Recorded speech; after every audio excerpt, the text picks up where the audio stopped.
Olá pessoal, tudo bem? Sou o professor Gilvan Leite da disciplina de Ciências e hoje vamos trabalhar mais um conteúdo aí para a nossa turminha do sétimo ano. Lembrando que esse conteúdo para a turminha aí do Vinícius de Moraes, ele está no capítulo 10, que tem como título o saneamento básico, né? E falamos assim neste conteúdo sobre a água. Lembrando que a água ela é importante para os seres vivos e que sem ela não existiria vida na Terra, pelo menos não da forma como a conhecemos. Além de ser essencial para a manutenção do funcionamento de nosso organismo, a água tem grande importância econômica e social. Portanto, não existe dúvida de que ela deve ser preservada. Contudo, isso nem sempre acontece, e o ser humano é o principal responsável por essa situação, né? Diariamente são lançadas aí milhares de toneladas de resíduos domésticos e industriais, pesticidas agrícolas e outras substâncias nos rios, lagos e mares do mundo inteiro, consequentemente causando a poluição da água. A qualidade da água está relacionada com o destino que se dá a ela. A água usada para gerar energia elétrica não precisa ter a mesma qualidade daquela utilizada para o consumo humano, por exemplo. Isso ocorre porque a água para consumo não pode conter micro-organismos causadores de doença nem substâncias tóxicas que são poluentes, enquanto a água para geração de energia elétrica não precisa de tratamento. Por isso, para considerar se determinada água está poluída ou contaminada, precisamos saber o uso que ela terá e se a quantidade de poluentes e micro-organismos está acima do nível estabelecido, conhecido como padrão de qualidade da água.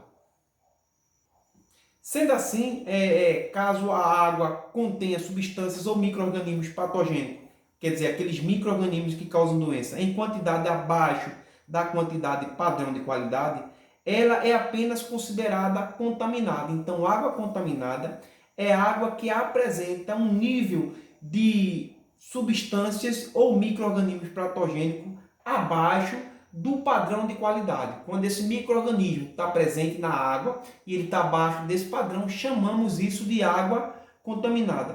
Por outro lado, se os poluentes eles estão junto com os micro-organismos numa quantidade que superem esse padrão de qualidade, chamamos ou dizemos assim que a água está poluída. Então, de maneira geral, os poluentes atingem os corpos da água por meio de lançamento de resíduos, e essa prática já ocorre há muito tempo. Contudo, tem ganhado as maiores proporções nas últimas décadas.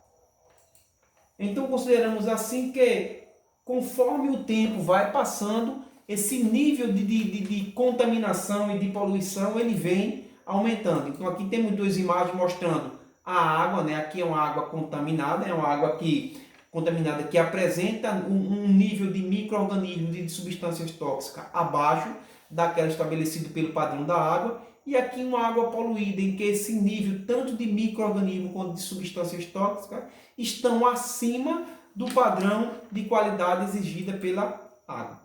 E aqui temos o maior rio, né, do estado de São Paulo, que é o rio Tietê. Ele apresenta em média de 1.150 quilômetros de extensão, está morto na região metropolitana de São Paulo, onde a oxigenação da água é praticamente zero. Segundo os dados da ONG SOS Mata Atlântica, que há 25 anos protagonizou uma campanha popular para a limpeza do rio, essa campanha teve como consequência o lançamento do projeto Tietê. Porém, após 25 anos, o rio continua poluído. Fica a pergunta: o que deu errado? Por que o poder público não consegue despoluir o rio? Para despoluir um rio é necessário parar de lançar poluentes nele. Se isso for feito, com o tempo o rio se recuperará naturalmente. Essa solução, embora pareça simples, é bastante complexa se considerarmos que temos no seu entorno uma metrópole, quer dizer, uma grande cidade, que cresceu de maneira desordenada, provocando aí inúmeros problemas e conflitos na natureza socioambiental. Então esse projeto Tietê, ele é um projeto que já dura aí 25 anos, e a previsão é de que em alguns anos esse rio ele tenha a se recuperar, porque o nível de poluição chegou a tanta que a oxigenação caiu a zero. É aquela questão, é um rio morto, Porque se colocar aqui um animal, um peixe que sobrevive em água, ele não consegue retirar o oxigênio da água porque o nível de oxigenação zerou. Então, por isso, ele é considerado um rio morto. Então, levando em consideração os tipos de poluentes que podem chegar a contaminar ou poluir os rios, vamos falar um pouco sobre alguns deles. Entre aqui os fertilizantes e pesticidas, né?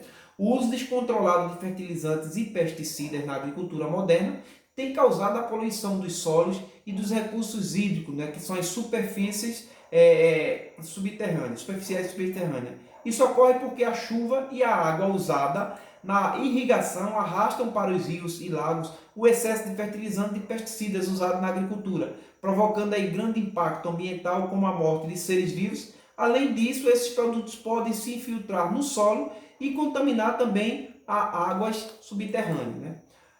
Outro problema ambiental aí, outro problema de poluição no rio, são os vazamentos de petróleo. Né? A maioria dos vazamentos de petróleo ocorre em virtude de acidentes durante o seu transporte em navios. Quando isso ocorre, formam-se manchas escuras na superfície da água que impedem a passagem da luz e a penetração do gás oxigênio na água, comprometendo assim o processo de fotossíntese e a respiração de várias espécies, né? Aves aquáticas também são muito afetadas. Essas aves são muito afetadas pelo esse vazamento de petróleo. Quando suas penas ficam recobertas de petróleo, elas não conseguem mais voar ou nadar e morrem porque não podem mais se alimentar. Então a gente vê aí essas consequências, né? A morte aí das algas, porque o petróleo ele vai criando essa barreira, impedindo assim a entrada, a permissão dos raios solares, fazendo com que essas algas não façam mais fotossíntese. Consequentemente, abaixa o nível de oxigênio também dentro da água, levando aí à morte de vários peixes, de vários animais. E aqui a gente tem uma imagem mostrando aí uma ave que se melou, né? Ela se contaminou com esse petróleo, ela não vai mais conseguir voar, não tem como mais capturar alimento, e consequentemente ela vai morrer. Então isso aí são as consequências causadas aí pelo vazamento de petróleo.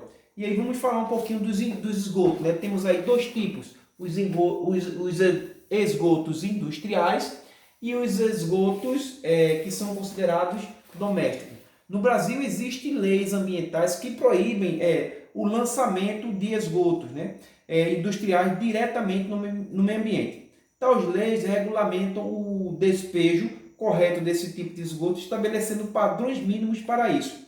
De acordo com essas leis, o esgoto industrial deve ser tratado antes de ser lançado nos rios para evitar a contaminação do solo e da água, como rios e lagos. E só para destrinchar aí, né, exemplificar o que é esgoto, esgoto é toda a água já usada em residências, comércios e indústrias e em casas, por exemplo, é a água que foi utilizada para tomar banho, lavar a louça, dar a descarga, escovar os dentes, limpar a casa e etc. Né? Então, esgoto é toda a água já usada em residências, comércios e indústrias.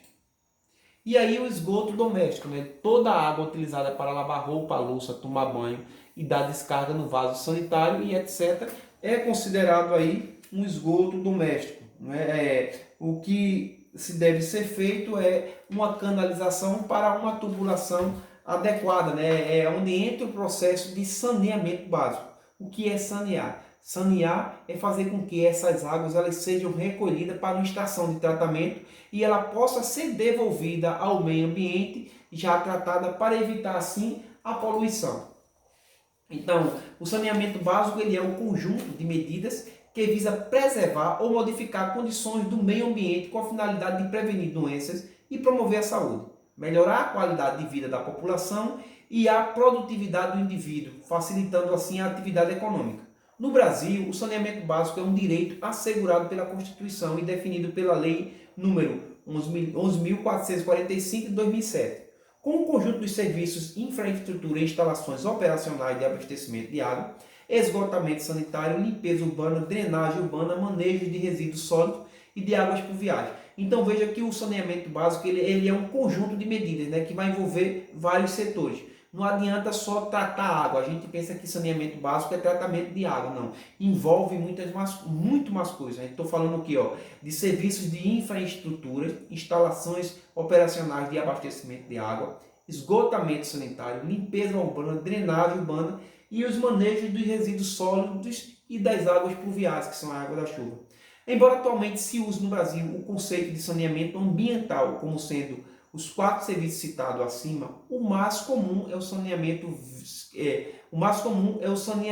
que seja visto como sendo os serviços de acesso à água potável e à coleta e tratamento de esgoto.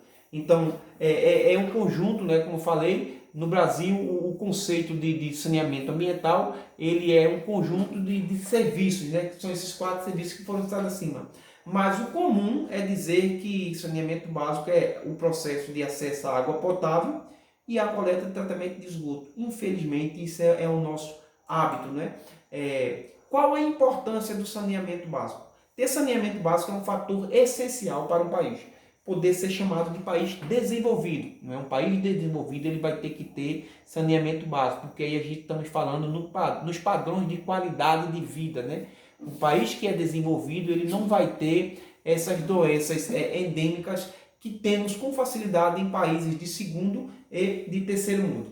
Os serviços de água tratada, coleta e tratamento de esgoto levam à melhoria da qualidade de vida das pessoas, sobretudo na saúde infantil, com redução da mortalidade infantil, melhorias na educação, na expansão do turismo, na valorização dos imóveis, na renda do trabalhador, na despoluição dos rios e preservação dos recursos hídricos. E aí vamos também falar um pouquinho sobre as estações de tratamento, tanto a de tratamento de esgoto como a de tratamento de água. As estações de tratamento de esgoto elas são conhecidas por ET, né? Estação de Tratamento de Esgoto. A coleta e o tratamento adequado do esgoto são essenciais para a saúde da população e para a manutenção dos ecossistemas. É importante saber que nem todo esgoto coletado é tratado. No Brasil, segundo o Atlas de Esgoto 2017 da Agência Nacional de Águas, a ANA, e da Secretaria Nacional de Saneamento Ambiental do Ministério das Cidades, esse é um problema que atinge 18% das populações que tem esgoto coletado, mas não recebe tratamento. Então ainda é um problema sério em nosso país, né? Aqui eu tenho uma imagem mostrando uma estação de tratamento. Então veja que a água do esgoto que sai das residências, né, dos prédios, das indústrias, quando ela é captada por uma rede de saneamento básico, essa água ela vai ser distribuída para tanques e esses tanques eles vão ter várias etapas aqui, etapa de decantação, de floculação, e depois essa água ela segue para uma caixa de areia, onde ela vai se infiltrar e as partículas sólidas vão ficar retidas. Depois ela vai escorrer aqui, ó, para um decantador primário, consequentemente ela vai passar para um tanque onde vai ter uma descontaminação, depois ela vai passar para outro decantador e aí ela vai estar pronta para ser devolvida para o recurso hídrico natural. Então esse é o processo de estação de tratamento de esgoto, onde vai ter a coleta das águas de esgoto contaminada e poluída e essa água vai sofrer uma descontaminação ou ela vai atingir níveis permitíveis a ser devolvida para os recursos hídricos naturais. E aqui eu tenho uma estação de tratamento de água, né, que é a mais comum. São as famosas ETA, né? Estação de Tratamento de Água, que chamamos aí de Compesa, né? O tratamento da água e do esgoto faz parte do saneamento básico de uma cidade. São esses processos que garantem a população acesso à água em condições adequadas para uso.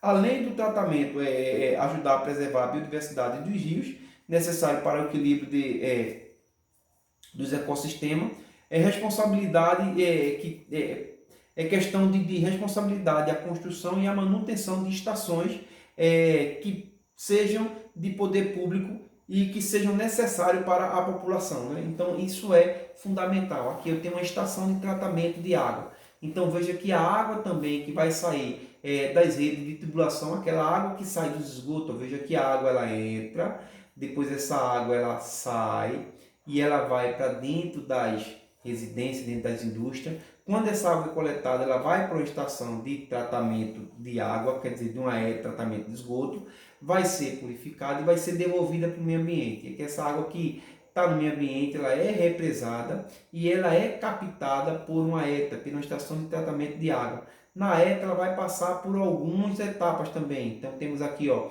A etapa de floculação, onde essa água ela recebe o sulfato do alumínio, o cal e o cloro. Aqui eu tenho um motor que vai agitar essa água para que ela possa formar floco. E aí ela vai passar, as partículas maiores vão ficar retidas e a água com partícula menor passa para esse segundo tanque, onde vai ser um tanque de decantação. Ela vai assim, decantar, passar um tempo aqui em repouso, as substâncias dissolvidas na água elas vão se agrupar em substância sólida e essa água vai passar para um filtro, né? Processo agora de filtração. Vejam bem, o processo de floculação com a inserção aí do sulfato de alumínio, depois o processo de decantação e agora o processo de filtração. Ela vai ser filtrada, né? As partículas menores que não foram decantadas agora vai ficar retida no filtro, um filtro formado aí por carvão ativado, por areia e por cascalho. Esse carvão ativado ele vai ajudar a tirar aí a questão do excesso de cloro que foi colocado para matar os micro-organismos. A areia e o cascalho vai impedir a passagem de substâncias sólidas dissolvidas, né? E, consequentemente, ela vai cair em um reservatório de água. Esse reservatório já é de água tratada, que vai ser agora liberada para o reabastecimento da população. Então, esse é o processo desde a captação até a distribuição da água pelas estações de tratamento de água, chamado aí de ETA, que costumamos chamar de Compesa, né, que é o nome comercial. E também faz parte aí do saneamento básico a construção de fossas, né? Existem dois tipos de fossa, a fossa séptica e a fossa seca. A fossa séptica e a fossa seca, elas são estruturas que foram feitas em locais em que não tem rede de saneamento básico. Então, o que fazer com os dejetos? Os dejetos eles vão ter que ser armazenados em um local do qual ele não vai atingir a água potável, não vai atingir o lençol freático. Aqui eu tenho uma imagem mostrando uma fossa seca. Essa fossa seca ela é construída abaixo do banheiro. Então aqui tem um ladrilho, né, que é o vaso sanitário. Esse vaso sanitário ele vai estar ligado com a fossa seca. As pessoas costumam usar, então aqui não tem descarga, ela é seca porque ela não leva água. E aí, para que se evite o odor, o mau cheiro, vai se colocar aqui sobre as fezes cal, né? Jogando os dejetos e colocando a cal virgem sobre ela, vai chegar a um ponto limite em que essa fossa, esse buraco que foi cavado aqui, ele vai encher. Então o que é que vai acontecer? A pessoa vai desmontar esse banheiro e vai levar ele para outro setor, vai cavar outro buraco e levar esse banheiro para outro setor, né? Aqui tem uma imagem comum aí, característica aí de regiões em que não há saneamento básico, em que as condições de vida não são bem favoráveis à população, onde as pessoas constroem de forma bem simples, né, bem rudimentar aí os seus banheiros, né, para utilizar e, consequentemente, aí fazem a instalação da fossa seca. Lembrando que a fossa seca ela tem que ter uma distância mínima aí de 30 metros, né, de poços de água, para que não contamine os poços de água. Ela vai ter que ter uma parede revestindo para que não haja infiltração. Veja que aqui, nessa imagem, infelizmente, aconteceu infiltração, então há contaminação do lençol freático. E aí esse lençol freático que vai alimentar esse poço vai levar essa água contaminada. E aqui tem essa charge que diz aqui, a gente cava um buraco bem fundo, cobre com umas tábuas, abre um buraco em cima delas para colocar o vaso sanitário e aí nós fazemos o cocô e o xixi. Ele está falando aí de uma fossa seca, né? Mas aqui essa fossa seca que já está com uma adaptação de uma ladrilha, né? Pode receber água e por ela ser muito funda vai contaminar o lençol freático. Tem gente que faz assim para evitar o trabalho de cavar outro futuramente, mas o ideal é não aprofundar muito para que não haja infiltração e contaminação do lençol freático. E aqui eu tenho um exemplo de uma fossa séptica, já é uma fossa com uma rigorosidade maior, onde ela vai ter o tratamento, né? Eu tenho aqui uma fossa séptica passando por 3 etapas. Nessa primeira etapa aqui, vamos ter a entrada da água junto com a fezes, e aí vai haver decantação dessa água, né? E essa decantação vai fazer com que tenha-se aqui um filtro, e veja que esse filtro, ele, dentro dessa etapa aqui eu já tenho aqui uma tampa, que vai auxiliar para colocar alguns produtos que vão evitar o excesso de contaminação. E vai ter aqui a terceira etapa em que não vai ter mais esse piso impermeável aqui, é onde a gente chama de sumidouro. A água que vai chegando aqui, ela vai sendo absorvida pela terra. Então aqui vai ficando os resíduos sólidos da fezes, que consequentemente vão ser tirados. Aqui os resíduos que já estão dissolvidos vão passando para a segunda etapa, onde vai ter o filtro, né? Aqui temos parede de cascalho. Lembrando que essas duas primeiras etapas ela tem aí um piso impermeável. E na terceira etapa só a água passando para o outro trajeto, onde não se tem esse piso impermeável, e aqui é o que chamamos de sumidouro. Então o excesso de água vai chegar aqui e vai sair. Lembrando que vai ter aqui as tampas que vão facilitar para que a pessoa possa também colocar algum produto que vá diminuir aí a quantidade de micro-organismos contaminantes dessa água. E aqui, para finalizar aí a nossa linha de hoje, a imagem de dois poços, né? Que é uma coisa bem comum em regiões em que não se tem água potável, né? Aquele poço, o ideal era estar fechado, mas a gente sabe que isso é uma realidade. Aqui eu tenho um poço aí já de uma forma mais organizada, né? A água, as pedras aqui fazendo a infiltração, não permitindo o acúmulo de água. Aqui temos um poço bem organizado, embora também esteja sem tampa. O ideal de poços é que eles venham a ser tampados para evitar a contaminação e também para evitar acidentes, né? Então aqui tem essa imagem mostrando esses dois poços. Pessoal, eu quero agradecer a vocês pela paciência de terem assistido a mais esta teleaula. Lembrando que temos atividade aí na página 154 e 155 e posteriormente na 156. É interessante e é pertinente que vocês façam essa atividade para colocar em prática aquilo que aprendeu. Se vocês tiverem dúvida, vocês façam a anotação das dúvidas para que elas possam ser tiradas na aula que vamos ter na quinta-feira através da live. Então fiquem à vontade para anotarem as dúvidas, porque na próxima aula vamos estar corrigindo essa atividade e consequentemente esclarecendo essas dúvidas de vocês, tá bom? Um abraço forte e um beijo no coração de cada um. Até a próxima aula, se Deus assim nos consentir. Tchau, tchau.